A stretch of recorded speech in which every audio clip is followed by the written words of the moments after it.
So, Sly Cooper 3. The only game out of the entire trilogy I have no history with, and well, there are gripes. A lot of gripes. But less gripes than I thought I would have. Gripes. Okay, I'll stop now.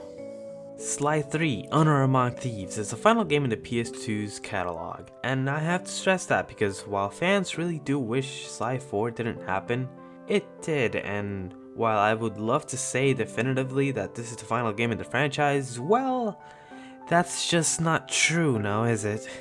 For the record, I will not be covering Sly 4 anytime soon. I need a little break from Sly games since I played the entire trilogy in less than a couple of months. You know, burnout, whatever, stuff like that. It tends to happen a lot when you start playing franchises over and over again.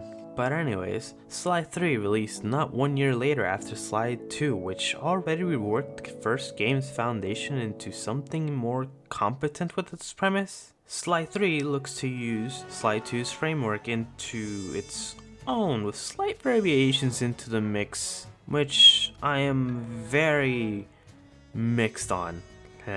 And here's so early into the videos where my complaining starts, as the foundation set by Sly 2 and its jungle gym theme park-esque inspired worlds are once again back, but do lack the same sort of familiarity that Sly 2 created us. The game takes away one of my personal favorite features that helps the player a lot with getting familiar with its environments. The clue bottles and hidden treasures. Once I thought they would have stayed since they make a comeback in Sly 4 as well, but in Sly 3 they are absent for some reason, and due to this lack of sort of meaningful variety to its world, they just feel like an empty canvas for the player to do missions in and not explore and get familiar with, which in some missions can create a feeling of insecurity as to where to go and what best routes to take to get to your destination.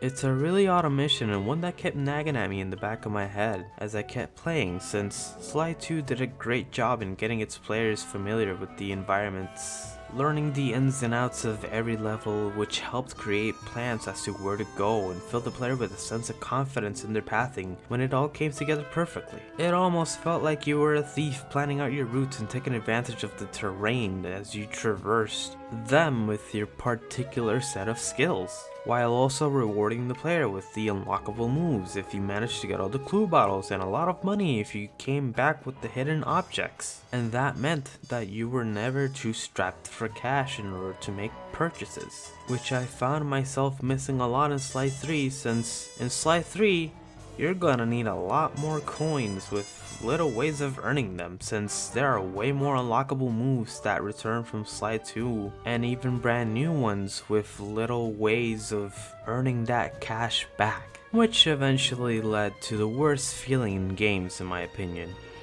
grinding. Not fun.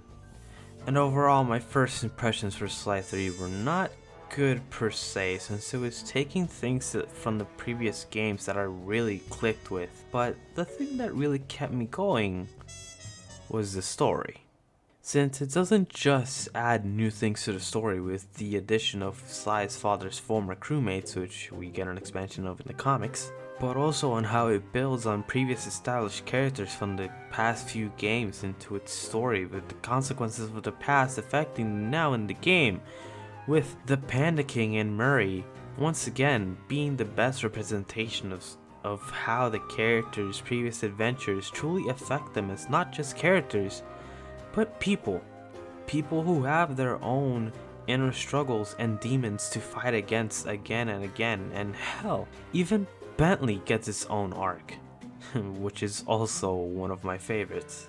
And once again, it's something that we really do not get a lot in this era of writing in games or in media in general.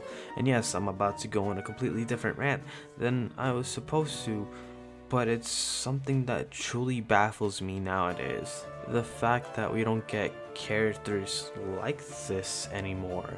Everybody is meant to be perfect with zero flaws, and how do you connect with someone who doesn't have their own inner struggles or fights and is just perfect from the start. I do not understand, be it male or female.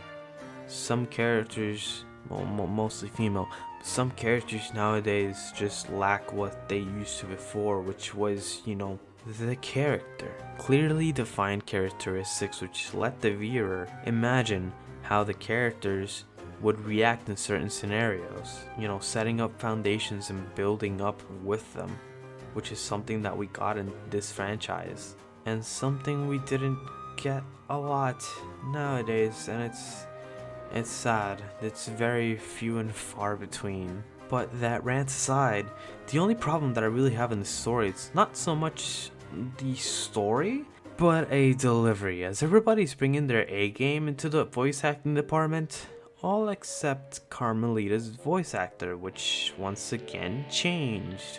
I do not think I mentioned it in the previous videos, but the Carmelita from the first game and the second game are two different voice actors, and for the third game is yet another voice actor. And I thought that they would keep the voice actor from Sly Cooper 2 since she did a great job as Carmelita and Neela, but nope. It changed once again, and it's a nitpick with her delivery that really kinda irks me, because Carmelita does play a a vital role in this story, and the way that she sounds now, it doesn't fit Carmelita.